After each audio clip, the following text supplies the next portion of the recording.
Hey guys, welcome back to the Soul Break. Thanks for stopping by my channel. Today I have something a little different to talk about in my review. This is the Nike ISPA Road Warrior in the clear Jade colorway.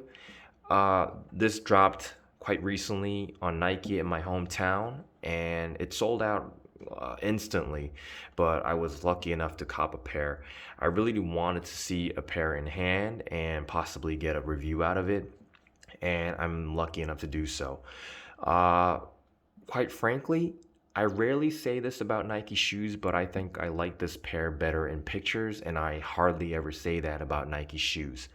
Uh, so I was really planning to do a full-on review of all the materials and the tech that went into the shoe, but I think I'm going to keep that part short and then move on to two specific points that I really want to discuss about the shoe. So to give you a brief rundown of the materials used in the shoe, the upper is created from this kind of breathable knit that really molds around your shoe to provide comfort. And then the side of the shoe is accented by this kind of rubbery, plasticky guards that provide stability to the wearer. And then you have these plastic adjustable straps on the side of the shoe. Moving on to the midsole, you can see this clear jade colored EVA foam to provide comfort and stability to the wearer. And in between the midsole and the outsole, you can see these Zoom Air units stacked together. And the outsole is basically this kind of tank type, tire looking rubber. So that's basically the overall design of the shoe. And moving on to the 2 points that I really want to discuss. The 2 points are namely aesthetics and comfort. So there's no way getting around this.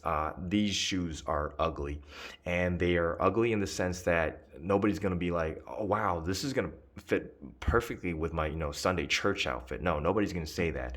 And I guarantee you that there's no one in this world who would comfortably say that they could pull this off perfectly with their daily wardrobe, unless there's some sort of, Sith Lord or whatever. So yeah, these shoes are quite ugly. But having said that, I really think that Nike intended these shoes to look ugly in the sense that they chose to use all these, over exaggerated design cues and this kind of prototype type of look to overemphasize and perhaps brag about all the tech that they have accomplished and accumulated over the years, such as the Zoom Air units, the stacked Zoom Air units.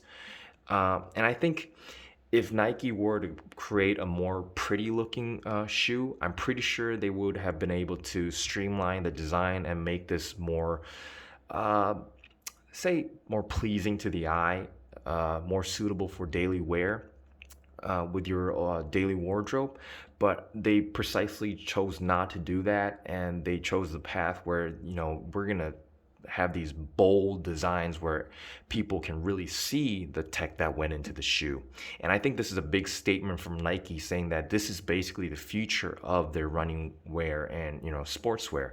And further down the road, I'm pretty sure they'll be able to figure out a way to sort of make these tech more compact and sophisticated and more pleasing to the eye, such that people can wear them more easily with their daily outfits. But in this case, that's not what they intended to do, and I think that's what resulted in this kind of ugly looking shoe. Now, having covered that part, I really wanted to talk about the wearability and comfort. So again, this ISPA is the improvise, scavenge, protect, and adapt. And so I think this is a very a sporty shoe.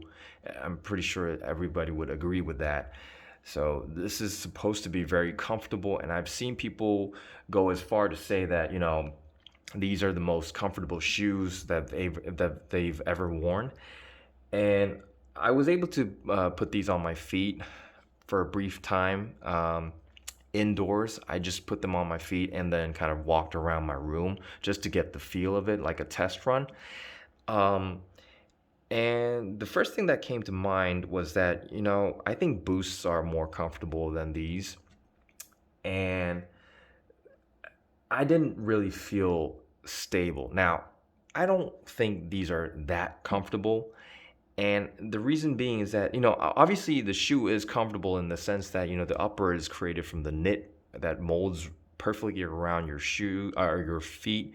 And then, obviously the foam and the stacked Zoom air units provide you a lot of, comfort and that kind of floating kind of feel. But as you can see from the side, this shoe is basically a foot above the ground, and that really doesn't make me feel that comfortable when I'm wearing it. It kind of lacks that feeling of stability when I wear these, and I would never wear these when I'm walking up or down stairs. I'm pretty sure they weren't intended to be worn that way. I'm pretty sure these are intended to be worn, on just in gyms, or say like outdoor like running tracks or whatever. But I don't know. This feeling of floating on the air doesn't really make me feel comfortable when I'm wearing these. So, and I mean, I give Nike props in the sense that when I put these on, these Zoom Air units really get to work, in the sense that with each step that you take, you can really feel these Zoom Air units kind of pushing into the ground and then pushing back up, so that you would get sort of that kind of the energy back. And I really appreciate that tech, but I really don't like that kind of bouncy, floating on air feel, because again, it really doesn't make me feel that comfortable or stable when I'm wearing these. And I don't imagine myself wearing this for a very extended period of time. I'm pretty sure people would get used to the feeling, but I wouldn't go as far as saying that, these are the most comfortable shoes to wear. Again, they are comfortable physically, but I don't think they make you feel comfortable mentally, if you get what I mean. So yeah, overall, I think these are well-built shoes. They do have a hefty retail price point, so if you're lucky enough to cop these for retail, good for you. I think this is a pretty collectible piece, considering the amount of tech that went into this shoe. But resale wise, I would never buy these shoes for resale, especially if I'm trying to wear these for workouts or runs or whatever. So I don't think that would be a very practical running shoe in my point of view. So yeah, anyways, I hope you enjoyed my kind of long rant about these shoes. I mean, I really appreciate what Nike has done here, but it's just not my cup of tea. And I don't know. I think they could have done better with these shoes. But anyways, I'm glad that Nike is doing something different each day. Anyways, if you enjoyed this video, please hit that subscribe button, and I'll keep pushing the content as soon as possible. Thanks for watching.